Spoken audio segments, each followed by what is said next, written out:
Hey everyone, welcome to the Silicon Oasis Spotlight. So glad to have you back. Today I've got with me Jordan Fourcher. Oh, good, Yeah. of Cryo X. Let's Go. Jordan, it was funny because yesterday the Silicon Oasis actually hosted an 80 to 100 person event, and everyone I talked to said, "Hey Jordan, everyone knows that guy." So tell us a bit about your background. Why does everyone know you in Arizona? Actually, a mystery to me why everyone knows me. I guess I am a social person, but yeah, I mean, I've been in Arizona for about 7 years now. I grew up in Southern California. I moved out here for college.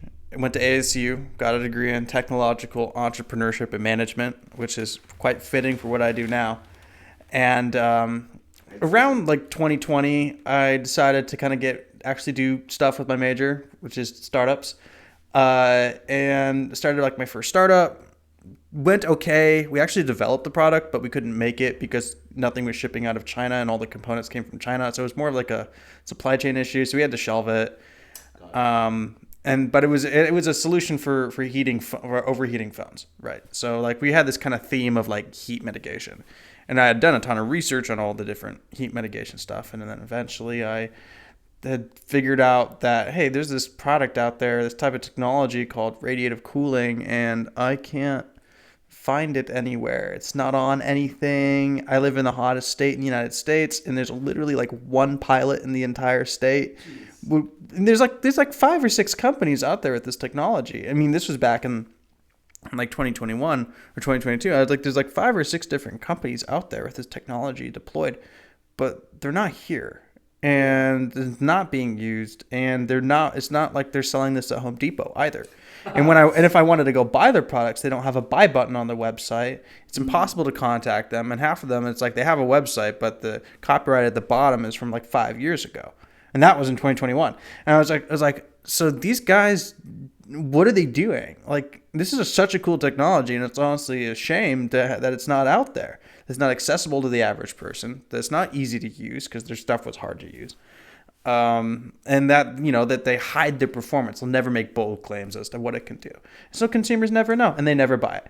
So I was like, okay, I got to go in and fix this. Like, I got to go sell this stuff. So that's what I'm doing. I'm here to commercialize radiative cooling. That's really interesting that you mentioned that because you went from where can I find this? I can't really find it. Let me just supply the solution myself. Very very naturally entrepreneurial, I guess. Yeah, well, I mean, it was like for me, I was just telling you before we started, like I've always been obsessed with consumer electronics. Correct. And the point of consumer electronics is that you can go buy them, right? Like it's like a no-brainer. And the point of like almost all products is that you can go buy them. But for some reason, radiative cooling was a product that you just couldn't buy. Right. Which was like mind-boggling to me. It's just like, yeah, why not? It's not. I don't know why. I don't know why they weren't making it easier to sell. So I just came in, and that's what I'm here to do. I mean, like I'm here to make it easy to buy and sell. I love I think a natural entrepreneur path is I have this experience. I hate this experience. I will solve this experience. And it was interesting because Inked Greetings, same exact thing, right? Co-founder Andrew Eckmark bought greeting cards for his wife, and he hates greeting cards. The wife, who is the other co-founder, loves greeting cards. And he would go last minute, like every good man does, before an anniversary, a birthday, and he just hated the experience of shopping through multiple aisles, trying to find the right one. The envelope doesn't fit, and he said there has to be a better way. So it's cool to see kind of the lived experience of how a lot of entrepreneurs get their start, which is experience, hate the experience, I solve the experience. I don't know, I guess that's kind of where I see you do the same exact type of thing there. Yeah. I mean, for us, really, it was more of, it's not like it was impossible to buy. If you really wanted to, you could go email the guys and you could get like a quote order form from them, and then you could go into email negotiations with them for several months, and then they could ship it, and then it would get destroyed during shipping, which is a true story. So it's like you could do that, or you could just buy a gallon of paint, and that's kind of the route I like to go. It's just about like, it's a cool technology. I think it's an important technology, and everyone should have access to it. It's pretty much that. And the fact that it just wasn't out there needed to be solved. Awesome, man. Thank you for sharing everything you've gotten to share so far. One of my favorite things that I like about interviewing startup founders, specifically tech startup founders, is their technical expertise in what they're building far beyond what I understand. So can you break it down into basic nuts and bolts how Cryo X works? Obviously, don't share anything confidential. Yeah. But I love learning this when I interview tech startup founders, and I know our audience does as well. They tell me, I had another founder tell me the other day, because he was looking to invest in real estate, and we had interviewed a prop tech startup, and he said, I had no idea I could do that. I'm going to go, make this play, make this move right now. So what are people not seeing about Cryo X? Like, what's missing? Yeah, I mean, I think if I wanted to, not like seriously, but in a way, the greatest piece of IP I've ever developed for this company is just being able to explain how it works, how the technology works. And that's great branding, I'm sure. It is. Well, because it's like all of the information you will read about radiative cooling online is written by academics, not salespeople. Yes. So they put it in these academic-y, physics-y terms that your average person cannot understand. Or even if they're smart. This is not an insult to their intelligence. It's just they're written in ways that you have to be in a lab coat to understand. Right. And it's stupid. That's not how you communicate good information. Good information is communicated eloquently and simply for the correct audience. So that's what we've done. So if you go to our websites, you'll see like we don't use any really crazy terms. The most we'll throw out there is the word emissivity, but we explain it. Like we explain everything to make it very easy to understand. So if I were to explain radiative cooling in like the most simple terms, it's essentially double reflection. So that's the simplest term. So most materials out there in the cooling space are going to be some combination of a mostly reflective top coat or top surface and then an insulative layer. That's okay for some regions. For Arizona, I'd argue it's not the best solution. Okay. The reason being is that your partially reflective top layer is going to do an okay job of reflecting away the incoming solar radiation, but you're still going to have convected heat. And also your losses from your inefficiencies from whatever you don't reflect away. Right. Which goes then into your insulative layer. Now, the thing about insulation is that it has no active cooling properties to it. Okay. All insulation does essentially is average out your high and low temperature.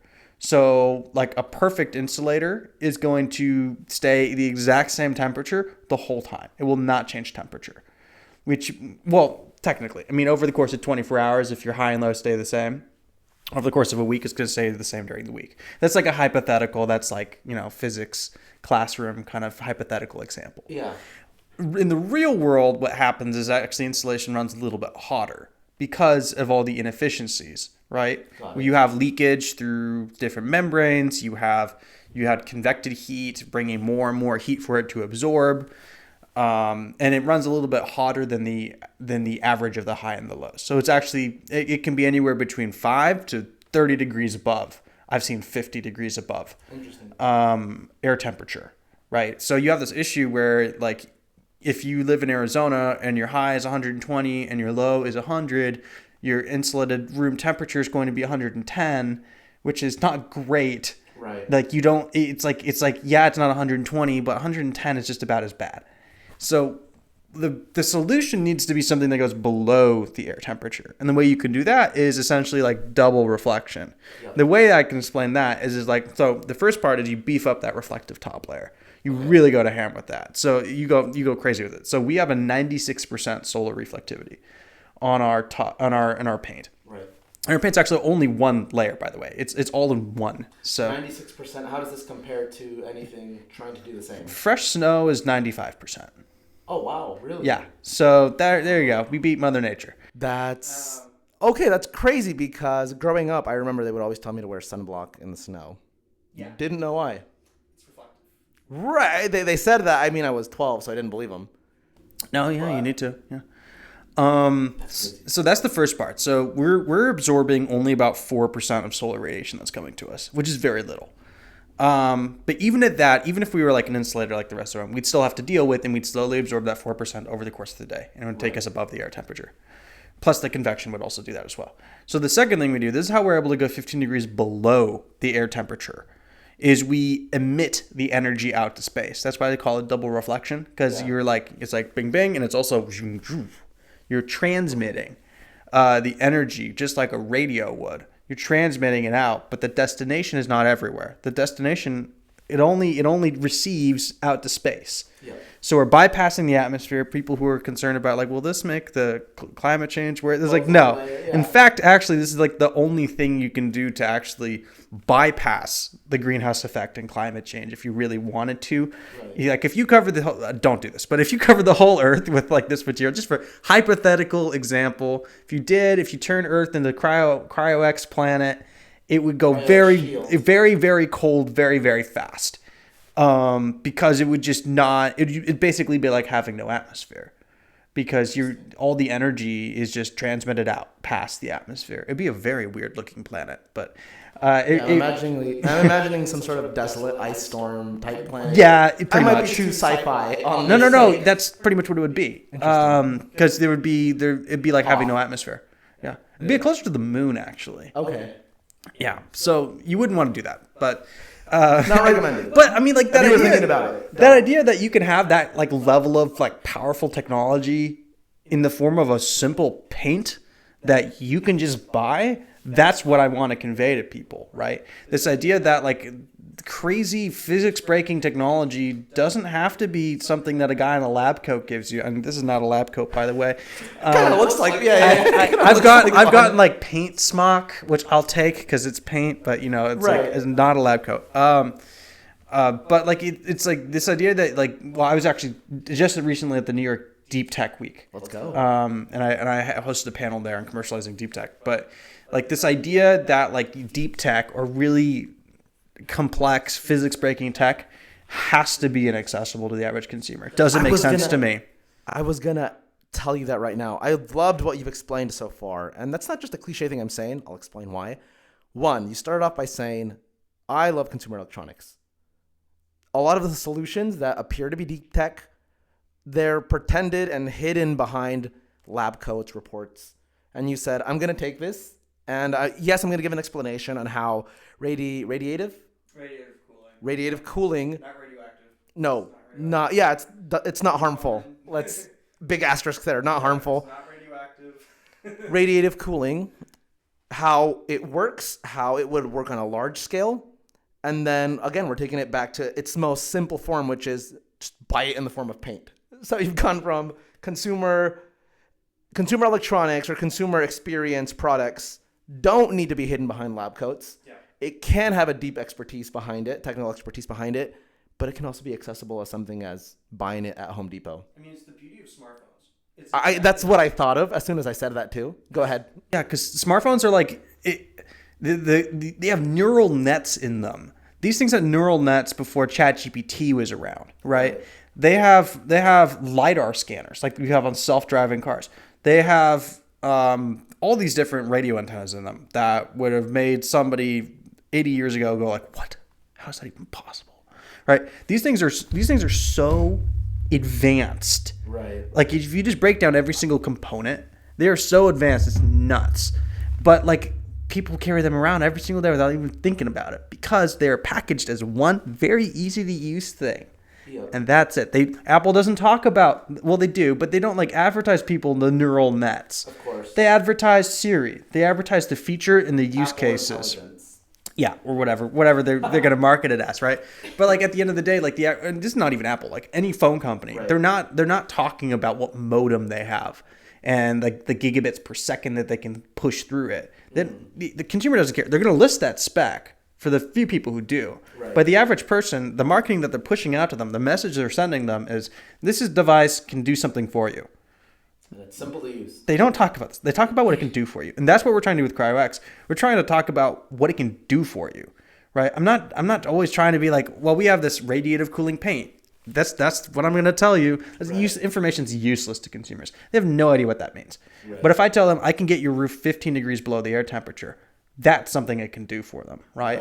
It's a different way. That's like, this is where I've seen with all the other radiative cooling companies. They just don't, the most they'll do is they'll list like ROIs. Right. Like, but it's just like your consumers don't think in ROI. Not usually, not all the time. They think about like, will I be more comfortable, right? Yeah. They think about, will my family be safe? Will grandma be okay if the power goes out in her mobile home? Right. Right?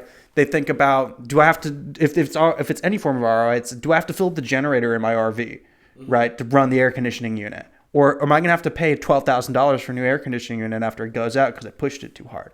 Right. That's what they think about, right? So if you can say, we're going to make all of those things just go away. All those problems just go away, right? Like your home can be the temperature you want it to be without paying the price that you would otherwise have to, right? You can, 100%. A snowbird from Minnesota who comes to Arizona, they love to set their houses to like 65. They love the cold, right? But they can't in their little mobile home because it can't do it. It just cannot do it. The thermal load on the mobile home in Arizona is too great. Crazy. Right? So they set it at 65, but the most it can push out is 75. And they hate it. They're like, oh, it's too hot in this darn house. They say that every single day. Oh, don't you know it's too hot? Yeah. You know? We could fix that. Like, it's fixable. Getting another air conditioning unit is not a fix. It's a Band-Aid. The fix is to reduce your thermal radiation load that you're getting from the sun. Or, i.e., double reflection. Like, that's it. So it reminds me of Apple's ad. It was a billboard ad about 20 years ago where everyone else in the MP3 space was saying 1 gig at that time, right? 2 gigabytes of memory. And Apple pretty much just said, look, it's 1,000 songs in your pocket with the iPod. Yep. So it seems that radiative cooling companies, competitors, whatever you want to call them, researchers, seem to be selling the wrong type of information to the people who probably need it most. It's true. I mean, they do focus, to their credit, they focus a lot on kind of bigger B2B, B2G kind of stuff, right, which is fine. But, I mean, at the end of the day, you can target consumers and B2B with the same marketing. Yeah, I would agree with that. So for the consumers out there, right, the everyday person, you've done a couple of awesome use cases. Usually have to ask about that. Mm-hmm. Beat me to it. Great. Thank you for that. Yeah. One question I would have, right, if I was looking to paint my house, my car. I see you did like samples on cars as well, which I thought was really cool. The roofs. We did sell the cryo car. We proved this is like no one had ever like really. This is like a market research thing. There's a lot of technical research on radiative cooling. Yeah. But market research, there's none. Not really. So we actually did market research, real world market research. We ran a test, an experiment, where essentially we wanted to determine, do consumers view on the marketplace, do they view radiative cooling when added to a product like a car? Is it a gimmick or is it something that really adds true value that will impact their buying decision? The answer is yes, it does impact their buying decision positively. So we listed the cryo car, which by the way, this car, I wouldn't have even bought it. It had like 170,000 miles on it. The CVT was supposed to go out at like 100,000 miles.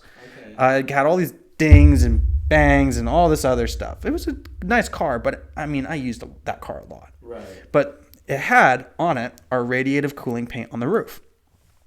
And within 24 hours of listing this car at the top end of the Kelley Blue Book price, we sold it with 24 hours. Wow. Like insane buying market right there. Like it's like I didn't think cars were getting sold that fast. They were. We sold the car, and the guy who bought it, the gentleman who bought it, we asked him like, okay. Well, I asked him. I asked him like, what was like one of the core reasons you bought this car? I didn't even prompt him about the roof. I just asked him what was one of the core reasons you bought the car. He's like, the roof, because I work a security job and I have to sit in my car 1 hour before or 1 hour after my shift every single day.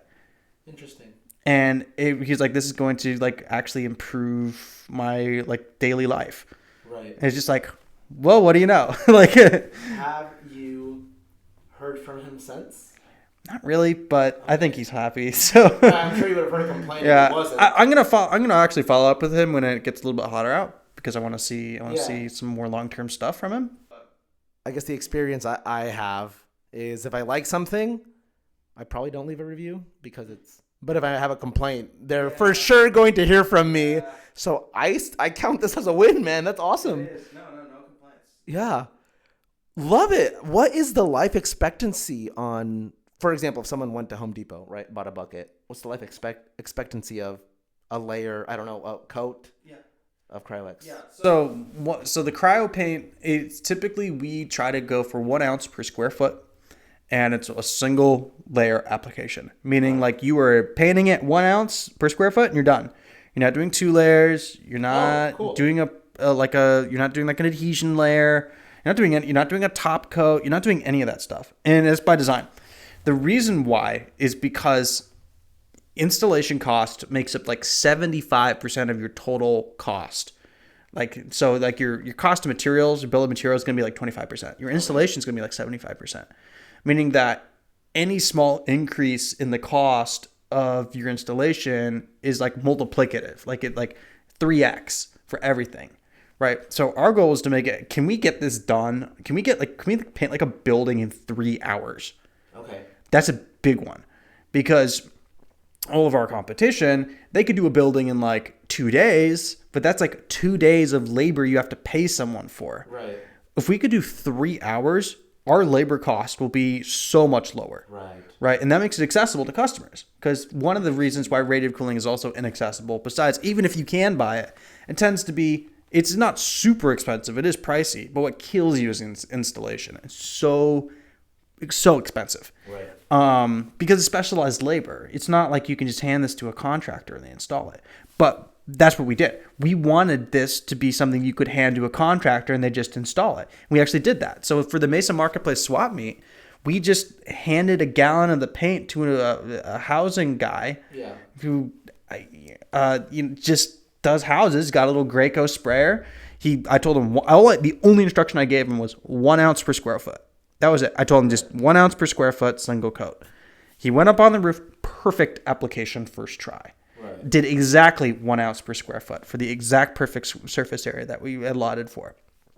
Perfect application, dried great, worked great, easy cleanup. We were in and out of there within like 4 or 5 hours. And I think I could have gotten that job down to 3 hours if I would have it was my first time ever supervising a job like that. Simple instruction anyway. If they have more detailed. Yeah. So that brings down, imagine you have to do a giant warehouse. Yeah. Like if your labor cost goes up by even $1 per square foot, or not even, if it goes up by like 10 cents per square foot, but it's multiplied by like 3 million, it starts costing you money, right? But if you can bring it down and you can make it faster, at the end of the day, the biggest cost to the consumer is not my product. It's the labor to install it. And that's what we're trying to reduce. And that's what we have reduced significantly, way more than anyone else. So I'll even give you props for this, Jordan. When we first met a year and a half ago now, it's been a minute, I would say, right? Yeah. I felt like you were focused on the technical side of Cryo X. And now all I've heard is how people can benefit from this. Well, that's kind of the point. It's like, I can get all technical all day, right? Right. I can get really technical on this, but it doesn't help anyone. Right. Yeah. Well, I'm saying even from me meeting you to now, it's gone from very technical to, why wouldn't I use this? Right. Yeah. So from a VC perspective, how is this $1 billion company? Yeah. So there's massive scale. I can imagine some already. But yeah. I mean, I think anyone who's listening to this can probably think of maybe 2, maybe even 3 use cases. If you're really inventive, you could probably think of 20. I can tell you there's more than that. There's a lot of use cases. I'll just list some of the ones that I think are my favorites, but there's more. So you have hard hats. We've done that. Cool. We have beehives, done that. Work great. Beehives. Yeah, beehives. Save the bees. We've got like IoT devices, so like smart devices, computers, things running edge computation out in the field. Yeah. We have a few of those that we've done. We've got school buses. That's what I want to do. I want to do some school buses. Think about all the school buses in the United States. So let me stop you there, because when I asked about scaling and what I imagined purely buildings and warehouses. No. And now you're telling me literal everyday use applications for regular people have the opportunity to be blessed, let's call it, by 15 degrees cooler. Yeah, I mean, here's the case in point. We started with cell phones to prove that you could make a radiative cooling product for consumers in a consumer space and that they would buy it. And they did buy it. They bought a lot of them. Interesting. Okay. Is there a big whale that would put you, I guess, on track for 1 billion faster? Or do you think that, I guess, how do you see that approach going about it? Yeah, we've identified like a good whale beachhead as RVs, mobile homes, and like horse trailers. And the reason those are all grouped together is because it's like, let me complain the most. Let me go into this market. It'll start to make sense why I'm going after it. It's like perfect. So psychographically, like in terms of the what they're thinking about, this type of demographic. It's usually boomers. Boomers. Okay, so let me back up. So RVs, mobile homes, and trailers. What do they all have in common? Boomers. That's hilarious. Yeah. Well, yeah, pretty much. Boomers in the United States have most of the wealth in the United States. Yes. Everyone knows this, which makes young people very upset. But whatever. That's what young people. I'm extracting the wealth from them with CryoPaint. Give them back. No, I'm Modern day actually Robin Hood. I'm making their lives a lot better, actually. So I mean, it's capitalism, right? They're assets. giving me money. I'm making their lives better, right? Like that's how it works.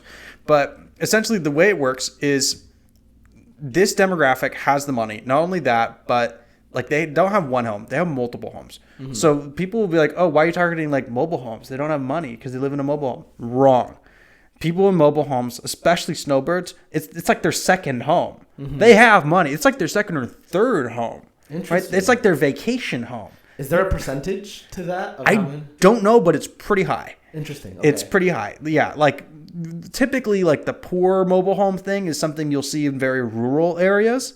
But if you're in like a city, you're not in the mobile home because you're like dirt poor. Yeah. You're in the mobile home because convenience, you like the weather, you like having a smaller home, whatever. Right. Or it's your second or third home. Like it's kind of that kind of thing. Interesting. Typically they'll have the big home and then they'll downsize to the mobile home, right? As they get older because it's simpler. They like the simplicity. Yeah.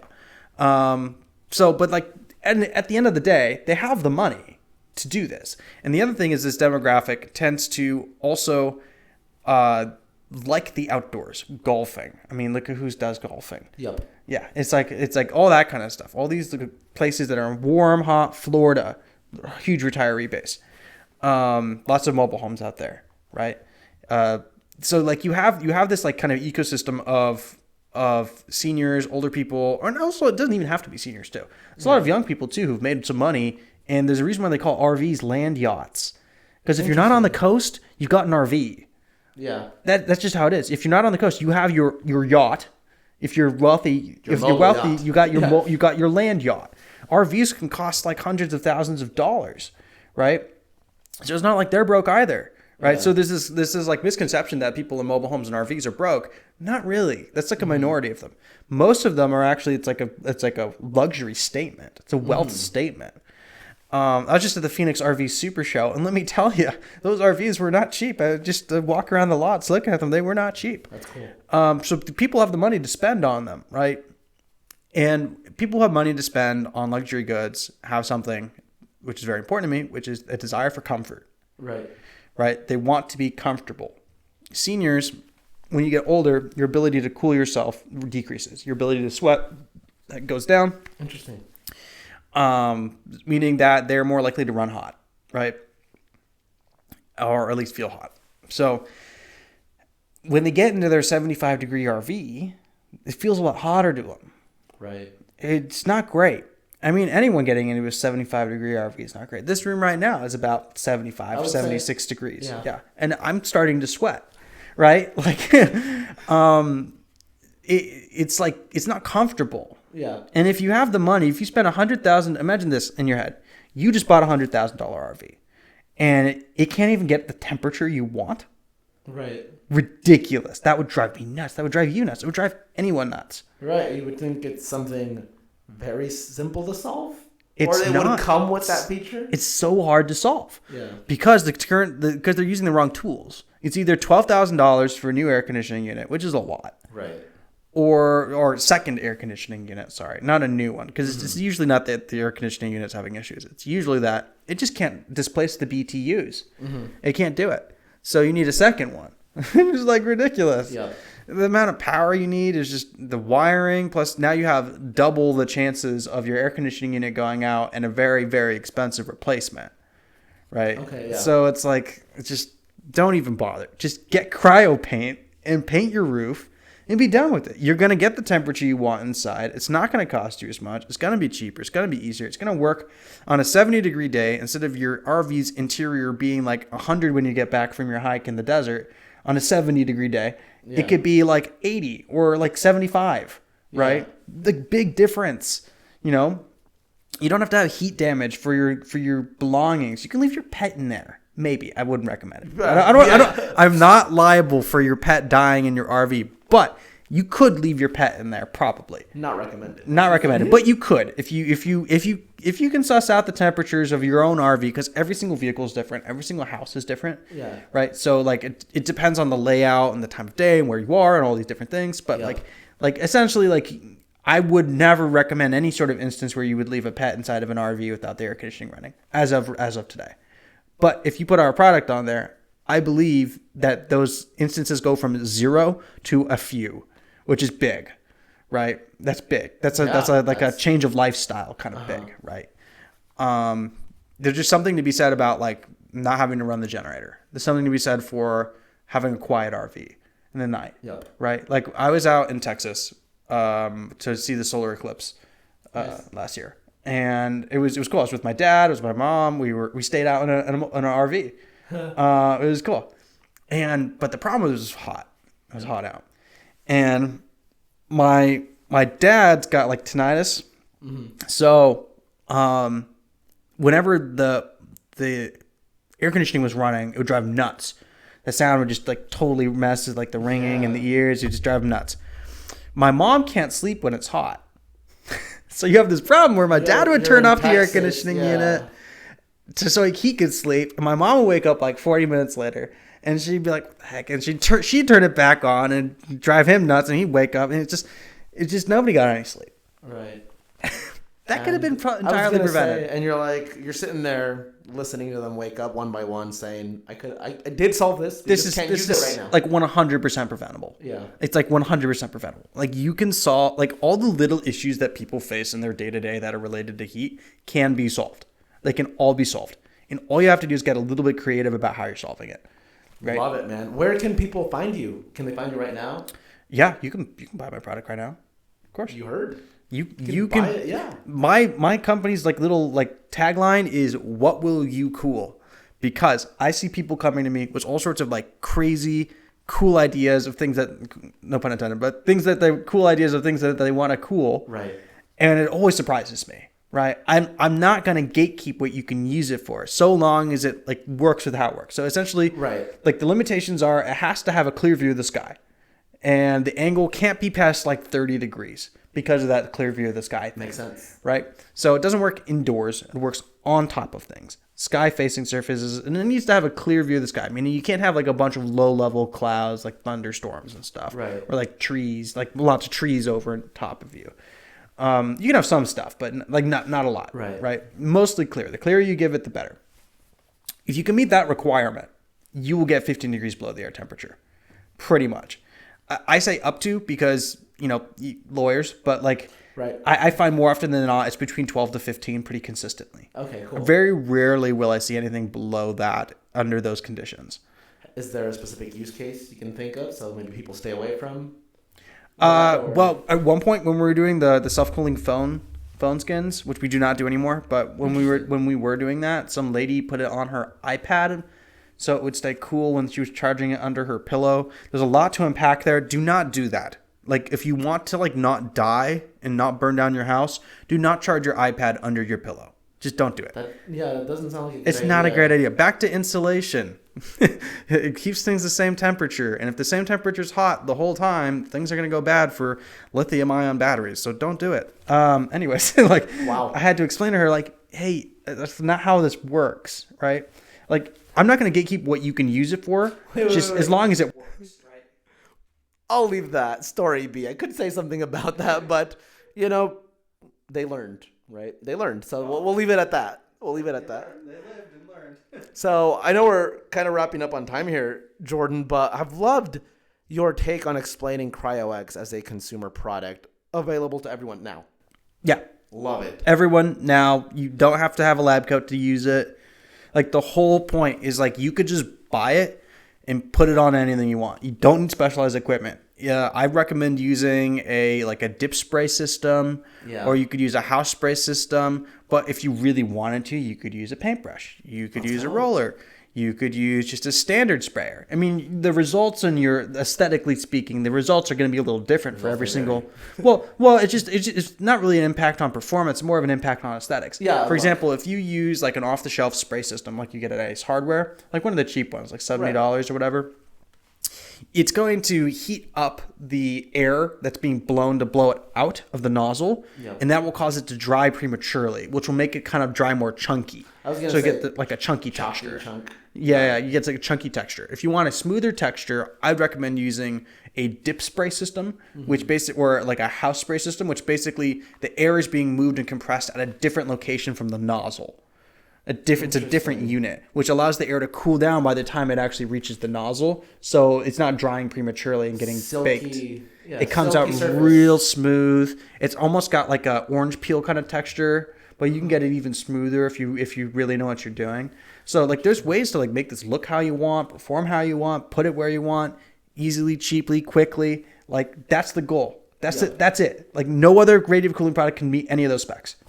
I was going to say, what's one last thing you would like to leave viewers with? But it sounds like you've given them several, but would still love to give you the mic for that. I mean, if you have questions about what you can use CryoPaint for, ask.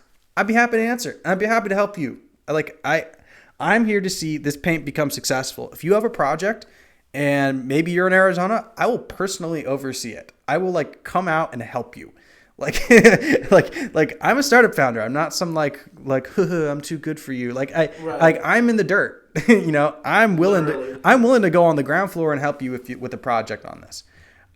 So I will do that. So if you got something you want to put it on, just let me know. I'll help you out. Where can people find you, Jordan? You can find me on my LinkedIn, just Jordan Fourcher, Fourcher. Nice. You can also go to my website. We have 2 of them. If you are in the RV, mobile home, or horse trailer kind of world, or anything kind of similar to that, go to getcryox.com. That's GETCRYOX.com. If for everything else, go to cryox.co. That's CRYOX.co. Not com, just .co. That's where you can find everything else. So, yeah. Absolutely loved it. Jordan, thank you so much for coming on the Silicon Oasis Spotlight. Love what you're building, my guy. Thank you. Appreciate it, Jose. Awesome. Well, everyone, that was it for today's episode, and we will see you next time.